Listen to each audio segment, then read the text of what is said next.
रंगभरी एकादशी का अद्भुत रहस्य और आमलकी एकादशी की कथा। क्या केवल एक रात भगवान विष्णु की कथा सुन लेने से भी जीवन बदल सकता है? क्या आमलकी एकादशी सचमुच 1000 गायों के दान के बराबर पुण्य देती है?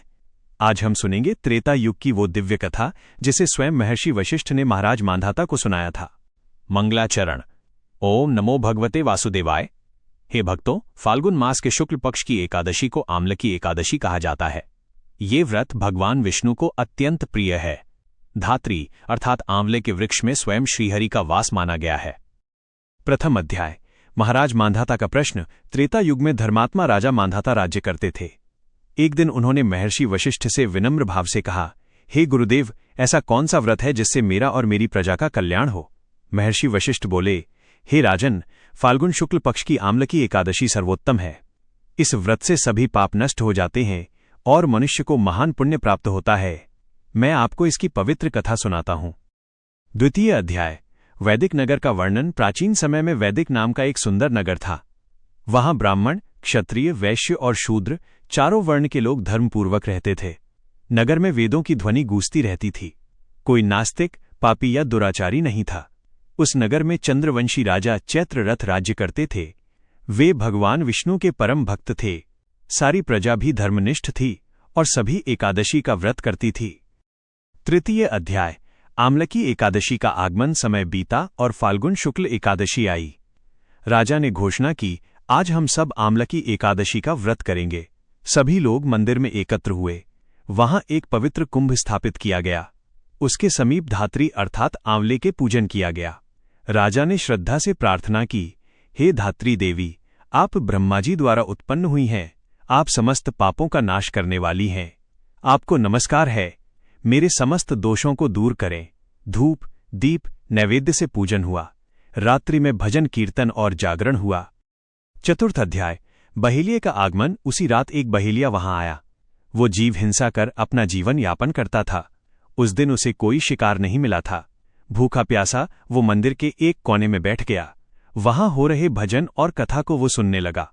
वो न तो व्रती था न भक्त, परंतु उसने पूरी रात्रि जागकर कथा सुनी। पंचम अध्याय। कथा श्रवण का प्रभाव। कुछ समय बाद उस बहेलिये की मृत्यु हो गई, परंतु आमलकी एकादशी की कथा सुनने के पुण्य से उसे अगले जन्म में एक श्रेष्ठ राजा का जन्म मिला। उसका नाम था वसुरथ।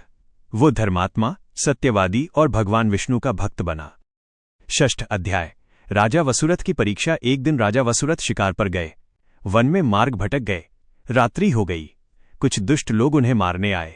राजा अकेले थे। तभी भगवान विष्णु की दिव्य शक्ति प्रकट हुई। एक तेजस्विनी स्त्री रूप में दिव्य शक्ति ने उन दुष्टों का नाश कर दिया। राजा चकित रह गए। आकाशवाणी हुई, हे राजन, पूर्व जन्म में तुमने आमलकी एकादशी की कथा सुनी थी। उसी पुण्य के कारण आज तुम्हारी रक्षा हुई। राजा को सब स्मरण हो आया। सप्तम अध्याय। व्रत का फल। महर्षि वशिष्ठ ने कहा, हे मांधाता, जो मनुष्य आमलकी एकादशी का व्रत करता है, आंवले के वृक्ष का पूजन करता है, विष्णु भगवान की कथा सुनता है, उसके समस्त पाप नष्ट हो जाते हैं। यह व्रत 1000 गोदान के समान फल देता है। अंत में विष्णु लोक की प्राप्ति होती है। व्रत विधि संक्षेप में। दशमी से सात्विक आहार। चेकमाक एकादशी को उपवास, आंवले के वृक्ष या उसके चित्र का पूजन। एन नमो भगवते वासुदेवाय। मंत्र जप। रात्रि जागरण। एकादशी को दान और भोजन। भावपूर्ण समापन। हे भक्तों, ये कथा हमें सिखाती है कि भगवान की कथा सुनना भी व्यर्थ नहीं जाता। भले ही व्यक्ति पापी क्यों न हो, यदि वो श्रद्धा से कथा सुन ले तो उसका जीवन बदल सकता है। आमलकी एकादशी केवल व्रत नहीं, यह मन की शुद्धि का पर्व है। भक्तों, आपको कथा पसंद आई हो तो कमेंट में हर हर महादेव लिखें। वीडियो को लाइक करें, चैनल महादेव की कृपा को सब्सक्राइब करें और शेयर करें ताकि ये दिव्य कथा हर भक्त तक पहुंचे। अगली कथा में हम सुनेंगे, हे शिव प्रेमियों, आज की इस दिव्य कथा के बाद एक विशेष सूचना आपके लिए।